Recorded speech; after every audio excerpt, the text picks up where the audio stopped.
Hello everyone, I hope you all are doing well. This is Lesson 5, Iteration.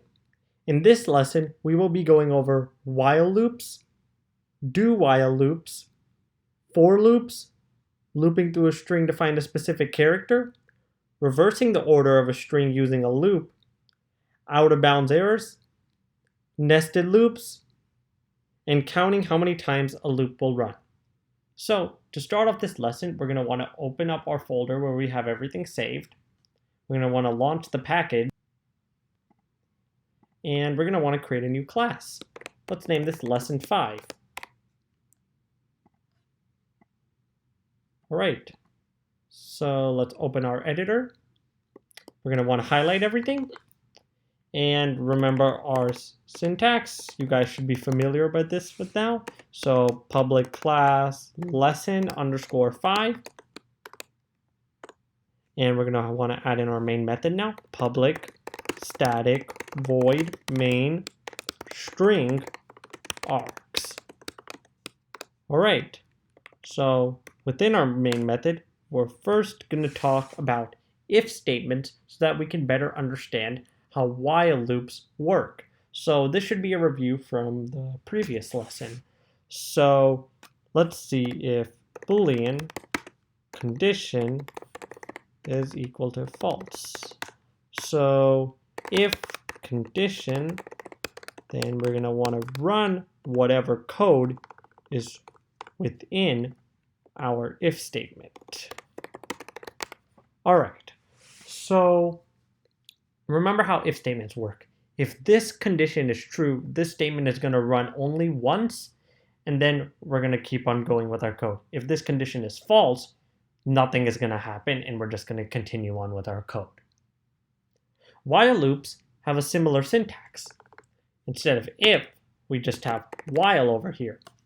So essentially how while loops work is while this condition is true, we're going to continue to run this code. So this, whatever is within this while loop is going to continuously run until this condition becomes false. And this condition is checked every time that we go back and run the loop from the start. So let's do a little example. So we're going to have int count equals 0, while count is less than 3, system.out.println I, okay, and count plus plus. Now let me run this code and let's see what it prints out. Prints out hi 3 times. All right, you may be asking why? Why is hi printed out 3 times? Let's go through it together. So we have int count equals 0. All right, that's a pretty simple statement. We just have a new variable that we just created, and it is initialized to the value of 0. All right, pretty easy for now. Now, remember what I had talked about in while loops. While this condition is true, this body is going to continue to run until this statement becomes false. So, by my understanding, count is 0 because it was originally initialized to 0. Count is less than 3. That condition is true, so this while loop body is going to run once. So we have system.out.println hi. All right, it's going to print it out once. So remember we had 3 highs print out. So we have our first one that has just been printed out. So I'm going to just keep track of that down here. Hi. So that's our first high. So then we increment the count by 1. So count is now 1. 1 less than 3. By my understanding, 1 is definitely less than 3, so this body is going to continue to run. We're going to print out hi one more time. Whoops. Hi. And then we're going to increment the count by 1 again. Count is now 2. 2 less than 3. That condition is true, so this body is going to keep running. So we're going to run it one more time. System.out.println hi. All right. We're going to print out another hi. And count plus plus. Count is now going to become 3. 3 less than 3. Wait, 3 is not less than 3, so now this condition is false. Because this condition is now false, this while loop will terminate and we will continue on with the rest of our code. So as you can see, our end result is that hi has been printed out 3 times, like what was seen in the terminal. Here, I'll show it again. Hi. It's printed out 3 times, just like how it is when we trace the code out. So now that you have a better understanding about how while loops function, you may be asking, all right, if while loops and if statements have a similar syntax, what is the difference between the two? Well, in if statements just run once if the condition is true. While loops, on the other hand, are repeated while the condition is true, and remember, once this condition becomes false, the while loop will terminate. Let me show you something else. Say we just started the count off at 4. While 4 is less than 3. 4 is not less than 3. This condition is false, so this loop won't even run once. So we're just going to ignore all of this and continue on with the rest of our code. Here, let me show you. See, nothing is printed out when we run our main method because this while loop does not function since 4 is definitely not less than 3. Alright, now that you have a better understanding about how while loops work, let's move on into do while loops. So we're going to have a similar thing. So do whiles have a kind of similar structure. So we have do. We're going to want to get rid of all of that. All right. And then at the end, we're going to have while. Let's say count is less than 30. Similar thing at what we have done before, and I'll start count off at 0. So let me show you what this prints out first. It's going to print out hi 3 times. Let's go over why. So essentially the difference between do while loops and while loops is that do whiles, this statement has to run once no matter what, and then we go and check our while loop condition. This is the syntax for a do while. You may have to memorize this. And the weird thing is our while condition is below all of the loop. And we have a semicolon after it, which is generally not common when we're doing brackets. So, all right, let's go through this. So do, this statement has to run once no matter what, because we're not checking any condition towards the beginning, so this statement is going to run. It just does. So let's trace it down here. So we have count. Count is initialized to 0 here in the beginning. Now do, we have to run this statement at least once, so we're going to print out hi, just like it says, increment the count by 1. All right, now we check this while statement, and if this while statement is true, we're going to continue to run the loop, and it's going to keep running until this condition becomes false. Similar thing, but the difference between while loops and do while loops is that this statement has to run once no matter what. In while loops, you first check the condition and determine even if that body of the loop is going to run once. So let's continue on with our tracing. 1 is less than 3. We're going to print out hi again, and we're going to increment count by 1. So now it's 2. 2 is less than 3. So we're going to print out hi, increment the count by 1. 3 is less than 3. That is false, so this while loop will now terminate, and we are done. Same thing over here. While hi has been printed out 3 times. So now let me show you the second example that I had shown you with the while loop. We start the count off at 4. Let's see what this will print. It's going to print out hi once. Now, if you remember when we were doing while loops, nothing ran. In this one hi was printed. Why? Remember how I had told you with do whiles, this body has to run at least once. In while loops, That's not the case because the condition is always checked before any one iteration of the loop is run. This one iteration has to run, and then we start our conditional checks. So this statement is printed out once, and then we go check the count, and count is incremented by 1. This becomes 5. 5 less than 3. It's false. This loop terminates. But this was printed out once regardless of this condition because this condition is checked after this body has been run at least once. So now that you have a better idea about how while and do while loops work, let's go into our next segment for this lesson, for loops. Syntax for the for loop goes like this. For int I. So we first have to have a declaration of a variable and we have to initialize it. I'm just going to have it at 0 in this case. I, and then we have our condition that we need to check. I is less than 5. And then we have our updater, which is I++.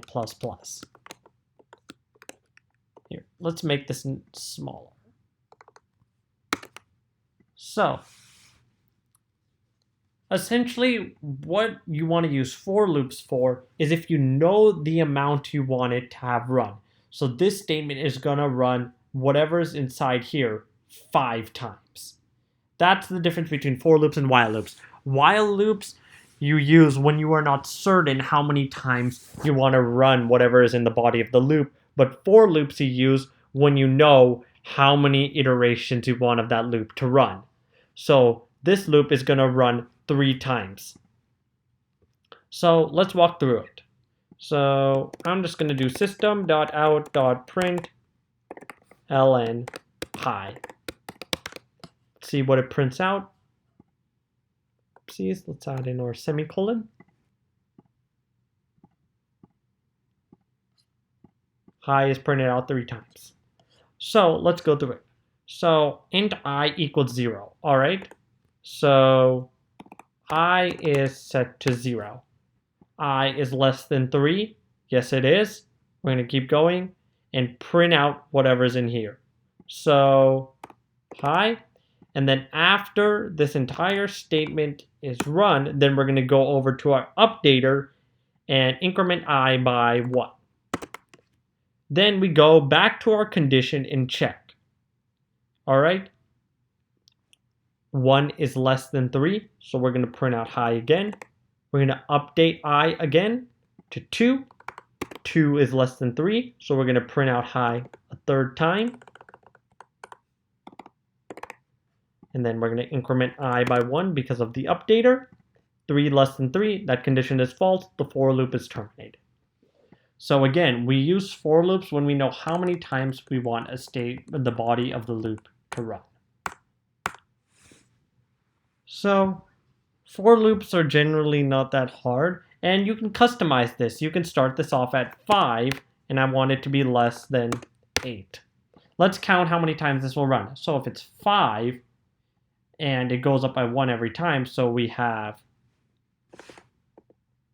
start off at I equals 5. That's going to run once. Then we're going to do I equals 6. I equals 7. All right, we've run this 3 times. I equals 8. Nope, this doesn't work because 8 is not less than 8. So this is going to run 3 times. You can customize it with whatever numbers you want. All you have to know is this is the number you start off at, this is the condition you're checking, and this is the updater. We can even make this plus equals 2. So let's go through it. So we have I is equal to 5. Then after 1 iteration, we go I equals 7 because we're incrementing it by 2 now. 7 is less than 8. We're going to keep going. I is equal to 9. 9 is not less than 8. So loop's going to terminate. And the body of the loop was only run twice. See, you can do whatever you want within this for loop. But that's the general syntax.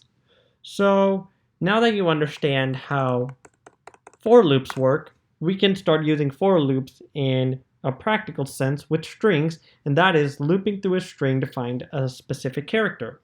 So remember that method that we had, index of. So we had like a string, and then we could call like str.index of. Remember that? And we could search for a specific string, right? Well, I'm going to show you how to code the index of method, but you're only going to be searching for one character right now. So let's see. So we have our for. So let's first say we have a string. String str equals, here, we're just going to type in a bunch of random characters. All right, so then we're going to go into our for loop, int I equals 0. Remember how strings worked. This is index 0, index 1, index 2, etc. for each character. So I want to start off at the index 0. And then we're going to do I is less than, remember the handy dandy method we had for strings, str.length. That's going to go all the way. So this is, let's go through this. So 1, 2, 3, 4, 5, 6, 7, 8, 9, 10, 11, 12, 13. So the length of this string is 13, but remember this last index is index 12. But when we use substring, we can always go to index 13, even if we don't have an index character at index 13. So then we're just going to want to increment it by 1 because I want to go through every character within this string. All right. Then I'm going to have an if statement. If, let's say, and I want to store the index within this variable. So I'm just going to set it to -1 because remember, if you remember in the index of method, if they do not find whatever string you ask them to look for, it's going to return a value of -1. So I'm just going to make the default value -1 if none of the characters are found. So let's say we search for the character S. All right, how are we going to do that? So on each current character of the string, we have to do str dot substring. Remember that method? And then we're going to have I plus 1. Those are our two parameters. The reason why is we're going to be at character I. So let's say I is at 0, 0, and I plus 1, that's going to be 1. So remember how substring works? It's only going to, it goes whatever this. So 0 to 1, so it's just going to get us this character. All right. So now that we have our one character string, we have to use the dot equals method to see if the string is equal to a certain character. So let's say we want to search for the character S. So if we found the character S, then the if condition is going to become true. And we can store the index is equal to I. Because remember, I is the current index that we are at. So, and then just for us to see what the value of index is, we're just going to print index out at the beginning.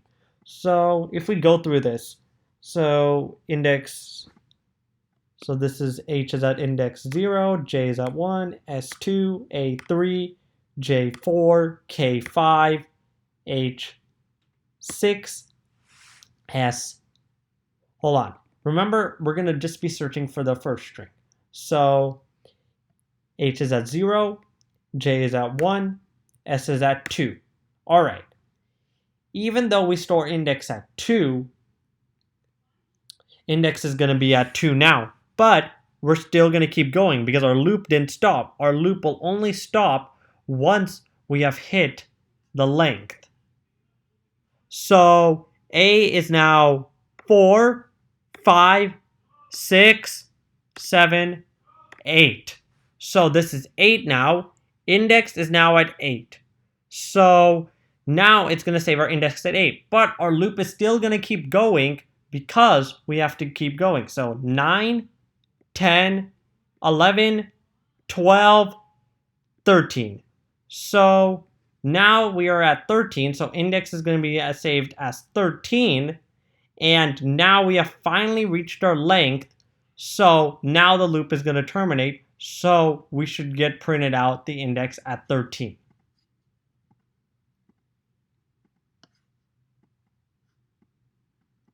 I may have miscounted. So we're at index 0, 1, 2, 3, 4, 5, 6, 7, 8, 9, 10, 11, 12. Right. 13 was the length, but this last index was 12. So that's why we get the value of 12. Now, but what if we just want to get the first one? We want it to just stop here. Well, there's a handy dandy statement that comes break. You can use this within any loop, including while loops, and it will automatically break the loop, and we're out of this loop, and we just continue on to this statement. So as soon as the index has come and we've saved the index, then we can break the loop and just print it out. So 0, 1, 2. So now it should just print 2. 2. There we go. So now that you know how to loop through strings, now let's talk about reversing the order of a string. So I have this specific string, but I want to reverse the order of it.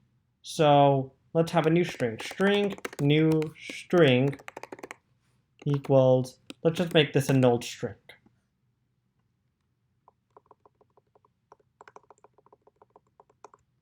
So I put a colon there instead of a semicolon, and we don't need this anymore. So this statement is still going to be there because we want to loop through every character within the string, but we want to reverse the order of the characters. So what we want to do is first start this off at str.length -1. The reason why we're not just doing str.length is because 13 is not an index. 12 is the last index, so we have to subtract it by 1 to get the last index. Now, for our conditional statement within our for loop, we want to make sure that I is greater than equal to 0. That's how we know that we've got into this character. If we get to a negative value, that can't happen because the first character in a string is 0, and we want I to decrease every time because we're going from backwards to forwards. Now, what you want to do is, new string plus equals, and then we want to just add the current character that we are at. So the way we do that, remember, is str.substring I plus 1. Pretty simple. And then I just want to print out our new string.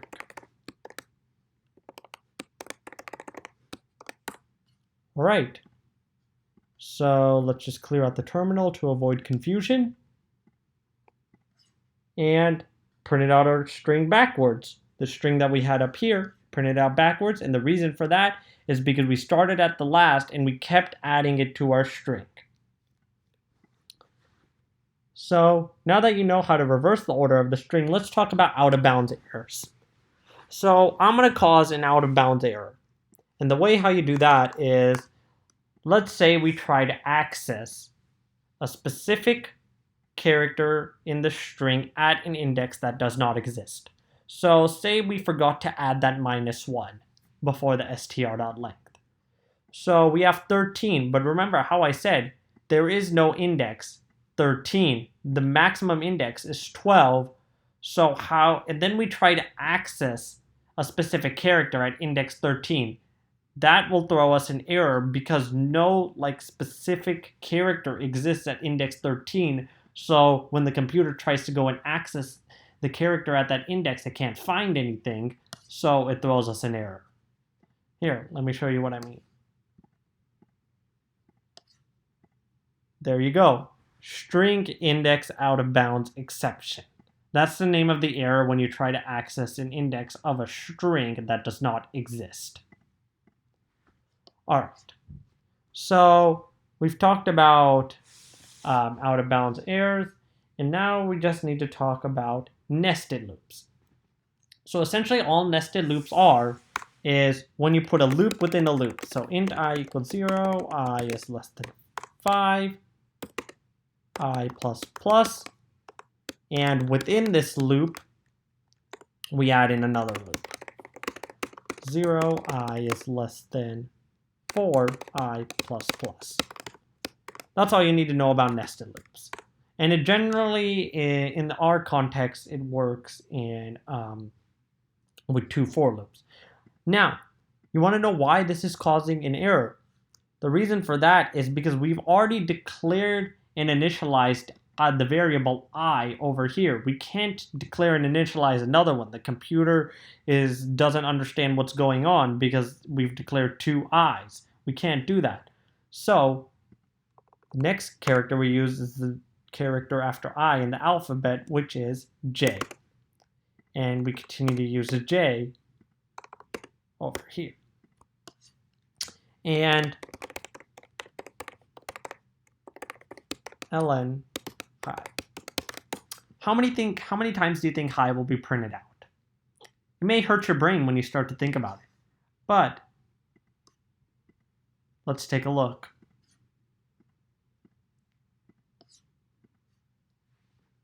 Right? 1, 2, 3, 4, 5, 6, 7, 8, 9, 10, 11, 12, 13, 14, 15, 16, 17, 18, 19. Let's count it again just to make sure I'm not mistaken. 1, 2, 3, 4, 5, 6, 7, 8, 9, 10, 11, 12, 13, 14, 15, 16, 17, 18, 19. All right. Whoops. There were some up here. Let's start at the top again. I had this all the way scroll down all the way over here. So 1, 2, 3, 4, 5, 6, 7, 8, 9, 10, 11, 12, 13, 14, 15, 16, 17, 18, 19, 20. All right. This is basically how nested loops work. You take the top statement. This is going to run 5 times. We know that because of our familiar syntax, and we had calculated it before. If you don't remember, you can always rewind. And this one returns 4. So all we have to do is multiply the amount of times that this is going to run by the times this is going to run. So 5 times 4 is 20, so hi should print out 20 times. But this is an oversimplified version of how nested loops are used. So let's go through it. I'm gonna show you a simple way to trace the code. So you have int j, we have I, and then we have j. So currently I is at 1, and currently j is at 0, and I is at 0. Because that's how it starts off. So when I is 0, j is automatically at 0, and we're gonna print this out 4 times. So we're going to go 1, 2, 3, 4. Print it out 4 times. So hi has already been printed out 4 times. Now we increment I by 1. Then we do 0, 1, 2, 3. And then it prints it out 4 more times. And then it goes 2, etc. So that's why we do 5 times 4. Now, let me show you an even trickier situation. What if we do it this way? J is less than I, j plus plus. How many times do you think it's going to run now? Here, let's make this a smaller number. 3.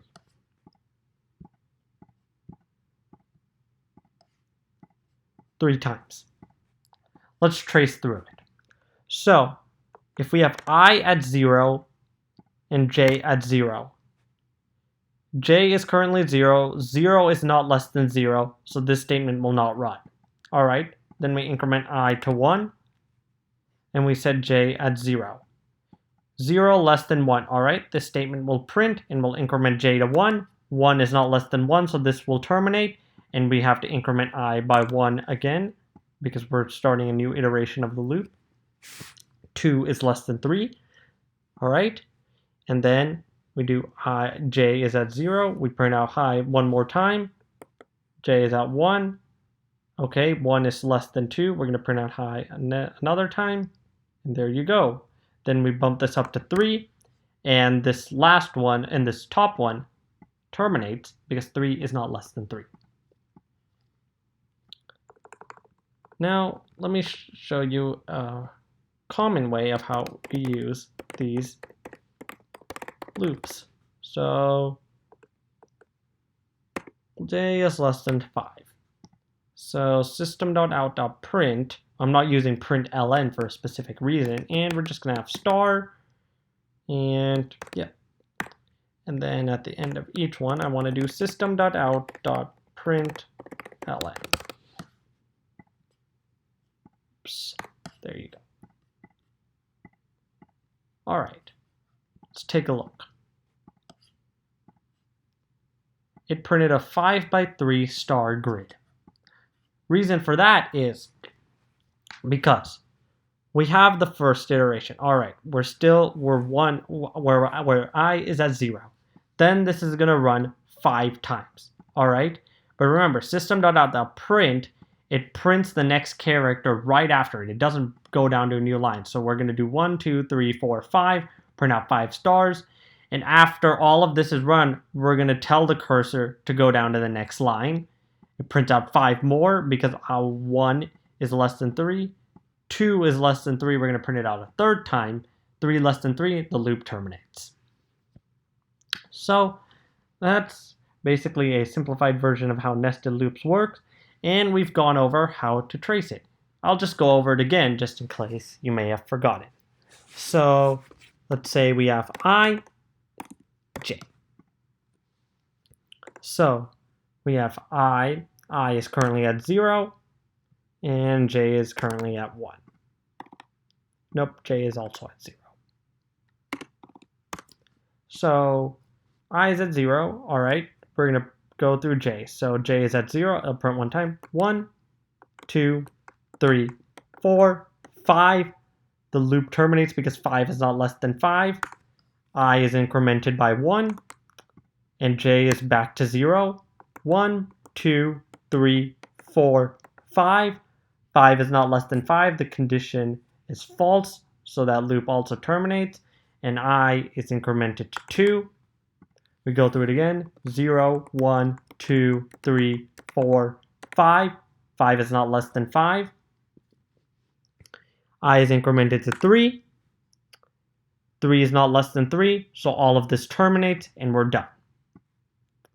So I hope you enjoyed this lesson, and I hope you were able to learn some new things. If you didn't understand any of the content in these videos or need help with anything in computer science in general, you can scroll down to the bottom of this page and you'll find information about how to schedule a tutoring session.